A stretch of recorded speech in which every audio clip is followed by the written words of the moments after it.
नमस्कार दोस्तों, मैं हूं प्रसन्न मिश्रा और स्वागत है आपका द हिंदू के दैनिक हिंदी अनुवाद में। तो दोस्तों, आज तारीख है 8 मार्च 2017। तो चलिए शुरू करते हैं। दोस्तों, पहली खबर ये है, CAG to undertake audit of demonetisation fallout, यानी कि विमुद्रीकरण के परिणामों पर कैग जो है तो अब ऑडिट कर सकेगा, यानी कि लेखा परीक्षा उसमें कर सकेगा। तो हालांकि बता दूं कि यहाँ पर जो लिखा हुआ है कि demonetisation per se is banking and money supply issue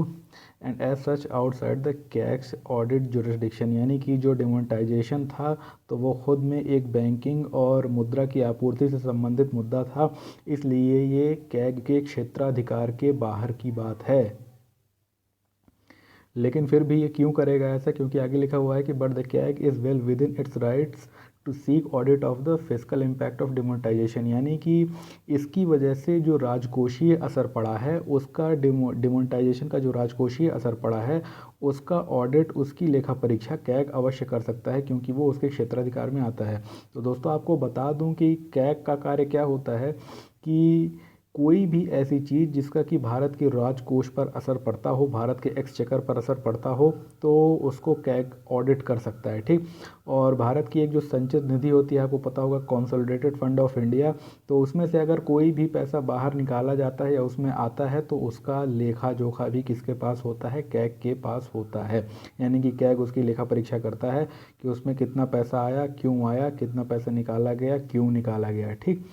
तो है क्या कि इस संबंध में कैग क्या करेगा कि उसकी लेखा परीक्षा यानी उसकी ऑडिट करेगा। लेकिन अगर सीधे डिमोनेटाइजेशन के ऑडिट की बात कही जाए तो वो उसके क्षेत्राधिकार के बाहर है, यानी कि वो आरबीआई में जाकर के सीधे ऑडिट नहीं कर सकता, लेकिन उसका भारत की संचित निधि से जो संबंध है उसका ऑडिट वो अवश्य कर सकता है। तो उनका ये कहना था कि largely its impact on tax revenues, यानी कि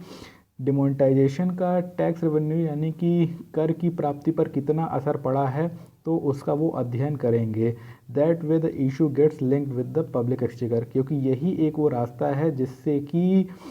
कैग जो है तो राजकोष से इस डिमोनेटाइजेशन को जोड़ सकता है। यानी कि डिमोनेटाइजेशन का वो सीधे अपनी तरीके से ऑडिट नहीं कर सकता है, लेकिन अगर करना चाहता है तो उसको एक्सचेकर यानी राजकोष से जोड़ करके कर सकता है। तो यहाँ पर उन्होंने लिखा है कि this would be expenditure on printing of notes, RBI dividend to the consolidated fund, यानी कि इसके अलावा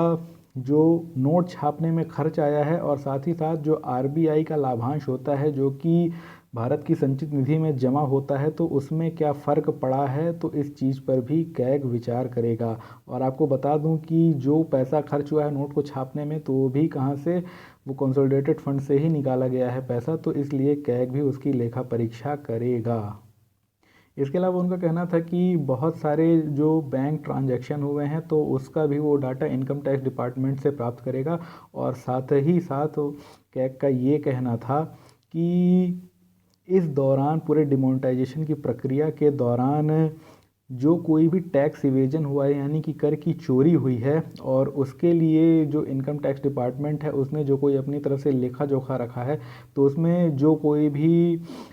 रिस्क होंगे और एरर्स होंगे और जो ओमिशंस होंगे, यानी कि उसमें जो जोखिम होंगे, जो गलतियां होंगी और उसमें जो चीज़ छोड़ दी गई रही होंगी, जो ओमिशंस कहलाती हैं, तो उनकी वो पहचान करेगा और उसके बाद वो अपने तरीके से उसकी लेखा परीक्षा करेगा और ये उस पर रिपोर्ट बनाएगा कि जो कुछ भी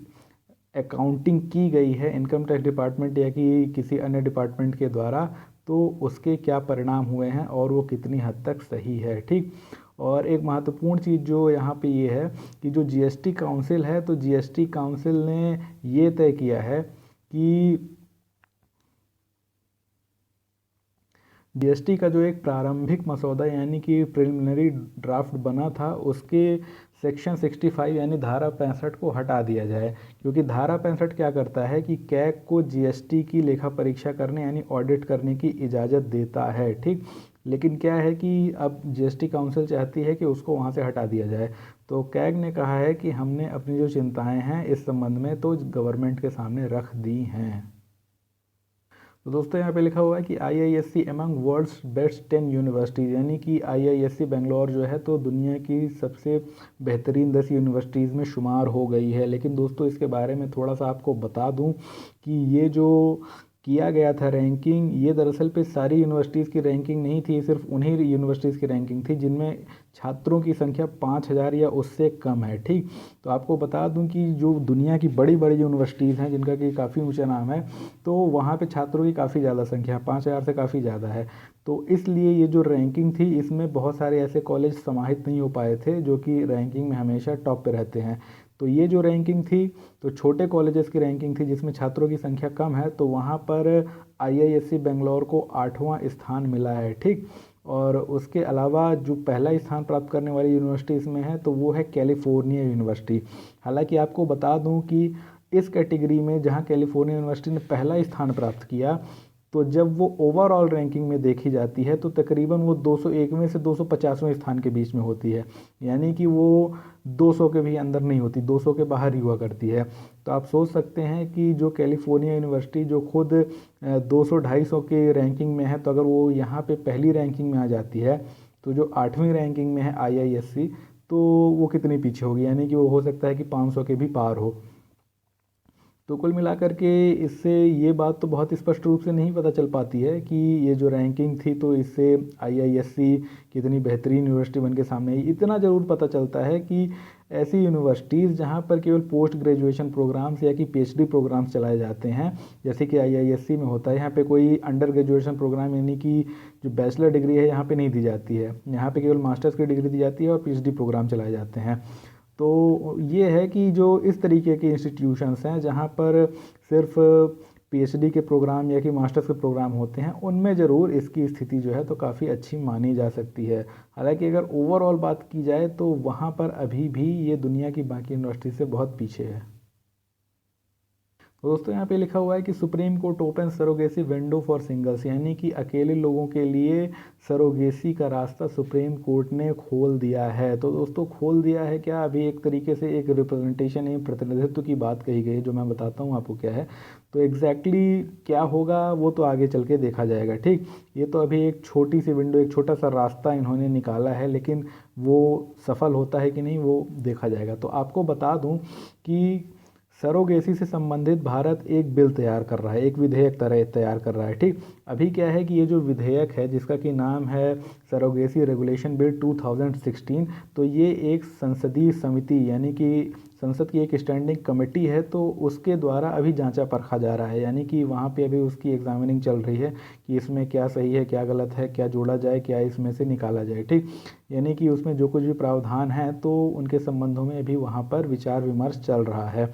तो ऐसी स्थिति में क्या हुआ था कि एक याचिका डाली गई थी सुप्रीम कोर्ट में जिसमें कि मांग की गई थी कि सरकार ने इसमें सिंगल लोगों के ऊपर सरोगेसी के लिए जो बैन लगा दिया है तो उसको हटाए। यानी कि अभी जो है तो इसमें जब इसका ड्राफ्ट का मसौदा आया था और पब्लिक के सामने रखा गया था तो लोगों ने उस पर आपत्ति जाहिर की। क्यों? क्योंकि उसमें ये लिखा गया था कि सिर्फ और सिर्फ वो लोग जो कि शादीशुदा हैं लेकिन फिर भी उनके बच्चे नहीं हो रहे हैं तो वही सरोगेसी के लिए आगे आ सकते हैं। यानी कि ऐसे लोग जो सिंगल हैं जिन्होंने विवाह नहीं किया है तो वो सरोगेसी से बच्चा प्राप्त नहीं कर सकते। आपको पता होगा कि कुछ दिन पहले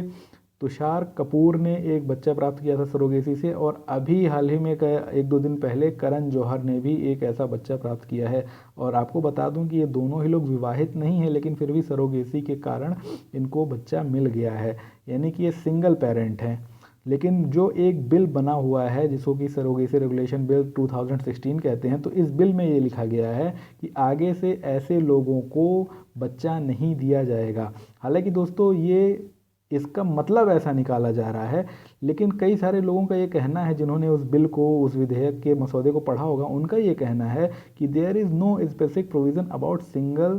parents in the bill but the bill also does not specifically prohibit them. यानी कि यहाँ पर जो सिंगल पेरेंट हैं, अकेले माता पिता हैं यानी कि अकेले पेरेंट हैं, उनके बारे में बिल में कुछ नहीं लिखा है, लेकिन इसके बावजूद भी ये जो बिल है तो उन्हें उससे वर्जित नहीं करता है। यानी कि ये जो बिल है तो अभी इस बात के लिए बहुत ज़्यादा स्पष्ट रूप से नहीं बात करता है कि वो बच्चे को प्राप्त कर सकेंगे कि नहीं कर सकेंगे, यानी कि जो सिंगल पेरेंट होंगे तो वो बच्चा प्राप्त कर सकेंगे कि नहीं कर सकेंगे सरोगेसी के द्वारा। तो इसमें क्या है कि इसमें अभी सुप्रीम कोर्ट ने ये कहा है कि जो पार्लियामेंट्री कमेटी है यानी जो संसदीय समिति है जो कि इस पर विचार विमर्श कर रही है, तो उसके सामने एक व्यक्ति अपना रिप्रेजेंटेशन रखेगा जो कि अपनी याचिका इसमें डाला था। ठीक, तो है क्या कि वो सीधे जाकर के स्टैंडिंग कमेटी के सामने खड़ा होकर के नहीं बताएगा कि इसमें ये परिवर्तन करना चाहिए। तो जो सॉलिसिटर जनरल का ऑफिस, यानी कि आपको पता होगा जो सॉलिसिटर जनरल क्या होता है, जो अटॉर्नी जनरल के अंतर्गत जो कुछ सॉलिसिटर जनरल जो कि सरकार के वकील के काम करते हैं, तो उनके ऑफिस में जा कर के वो व्यक्ति पहले अपना सब कुछ दर्ज कराएगा, अपनी एप्लीकेशन देगा, बताएगा कि मतलब कि मैं क्या क्या चाहता हूँ इस बिल में। और उसके बाद क्या है कि जो सॉलिसिटर जनरल का ऑफिस है तो वहाँ से वो पार्लियामेंट्री स्टैंडिंग कमेटी तक वो रिपोर्ट जाएगी और वहाँ पर इस पर विचार किया जाएगा स्टैंडिंग कमेटी के द्वारा कि जो रिप्रेजेंटेटिव की तरफ से बात कही गई है उस पर कितनी बातों को माना जाए और कितनी बातों को नकारा जाए।